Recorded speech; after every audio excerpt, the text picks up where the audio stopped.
Hungry High School. History class is underway, and there's nothing more boring. I slide down in my seat and adjust my hooded sweatshirt. Mrs. Blaylock used to give me shit about my hood, but I eventually wore her down. It's not the hood that I'm concerned with, though. It's the headphones in my ears under the hood. There are a few classes where I can get away with listening to music while the teacher drones on.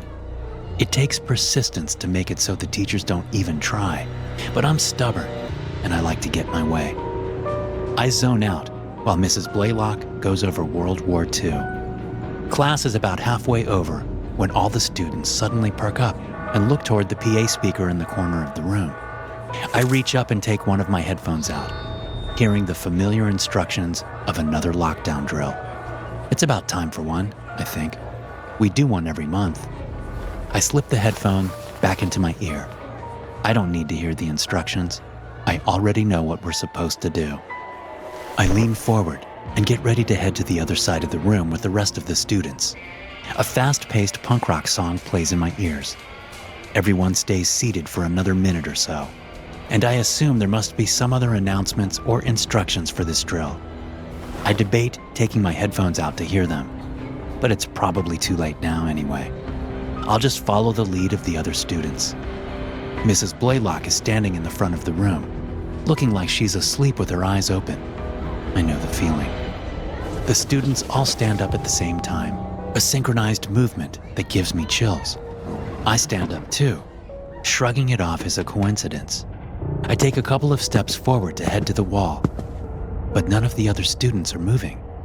I look over at Jared, who is the only kid in class I can really stand, and see that he's standing up, just staring ahead. What the hell is going on? I think for a second that everyone in class is playing a prank on me, but that would involve a level of preparedness that is unthinkable for high school students, especially the ones at my school. The song I'm listening to ends, and there's a moment of silence before the next one begins. A strange, repetitive sound comes dully through my headphones, and I feel my mind slipping away like I'm about to fall asleep. But it's not pleasant, like drifting off after a long day. It's downright scary, like my consciousness is being ripped away from me.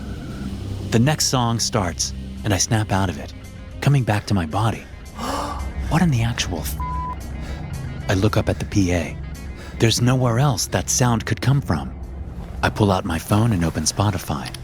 I go into advanced settings and select the crossfade songs option, so there won't be any silence between songs. I put my phone back in my pocket and turn my head. The girl that sits behind Jared, her name's Amy, is sucking on Jared's neck. It only takes me a moment to realize she's not really sucking on his neck. She's biting it. She pulls away with a mouthful of flesh, and blood sprays out of Jared's neck, coating Amy's face as she chews contentedly. Jared doesn't seem to notice. He steps forward to Hector, the student ahead of him. Jared raises Hector's arm, then takes a big bite out of it. Hands come at me from both sides, and I turn to see dead-eyed students grabbing at me, their mouths watering. I shove them back and rush to the front of the room. I head straight for the door, looking over my shoulder to see that all the students in the classroom are now eating each other. Bloody mouths chew, wounds spill blood, and glazed eyes stare at nothing. Mrs. Blaylock steps toward me with that same blank yet hungry look on her face. I turn, running into the hall, and slam right into the gym teacher, Mr. Hardiman. He grabs me by the shoulders and ducks his head forward to take a bite out of me. I snap my head forward, headbutting him in the nose. We stumble away from each other. I grip my forehead, wondering how people do that in the movies without getting hurt. I've got a serious headache, but it pales in comparison to the threat of being eaten by Mr. Hardiman. He reaches toward me again, but I duck him and run down the hall. Punk rock plays in my headphones, and I suddenly feel like I'm in a movie with a kick-ass soundtrack. But a glance into a classroom I'm passing reminds me that this is no movie. This is really happening. Everyone has turned to zombies, and they're eating each other.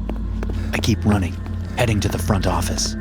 I slide to a stop outside the office door, looking through the window. I don't see anyone in the office area. I don't know exactly where the PA system is located, but I assume it must be somewhere beyond that office door in the faculty area. I push through the door, and come to the reception desk that's usually manned by Miss Kelly, the administrative assistant. I rush around the desk and trip over someone, or two someones. I realize as I look behind me where I am on the floor. Miss Kelly, once busy eating Principal Daly, now sets her sights on me. She grabs my left leg while Principal Daly, who is so badly eaten I thought he was dead, sits up from the floor and reaches out for me. I yell and kick and scramble away, ducking into the first office I see. As soon as I stand up in the office, I'm knocked down again as someone in dark clothing runs into me. We both fall to the floor, and I'm ready to fend off a hungry mouth, but the figure clambers up and runs out the door. I look around the office and see the PA system built into the wall next to the desk. The microphone is bent down to a small digital recording device on the desk. I see that someone has taped the transmit button down. I rip the tape off and hit stop on the digital recorder. I pull out my phone and turn down the volume a little, ready to turn it back up if I hear that weird noise again. But I don't. So I turn my music down some more, and then I turn it off. I hear a high-pitched sound start up, which sends my heart skipping and almost has me pushing play on my phone again. But I recognize the noise. It's the sound of hundreds of people screaming. I step out to the office door and see Miss Kelly and Principal Daly looking at their wounds, screaming.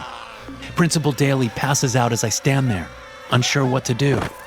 Miss Kelly looks up at me, tears streaming down her blood-smeared cheeks. "What happened?" she screams. "Help me!"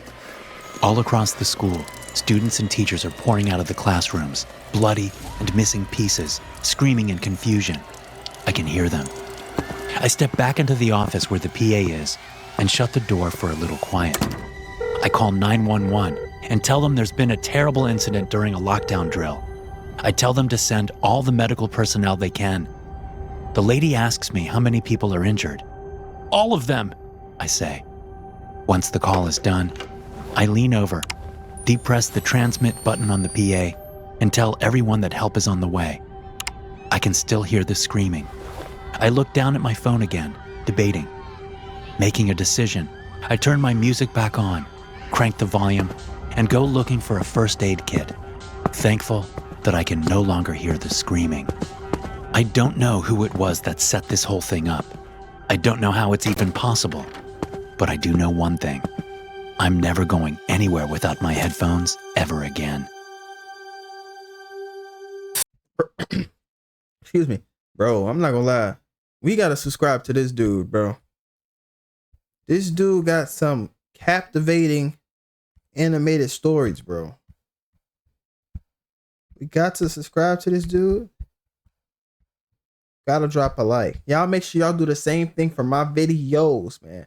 Make sure y'all drop a like, comment, and subscribe. And then we on to the next one. These videos are so captivating. I get so caught up into, being so interested. I'm highly interested in it. So, it's not a moment where I feel like I need to stop and interject and stuff like that. But make sure y'all drop a subscribe,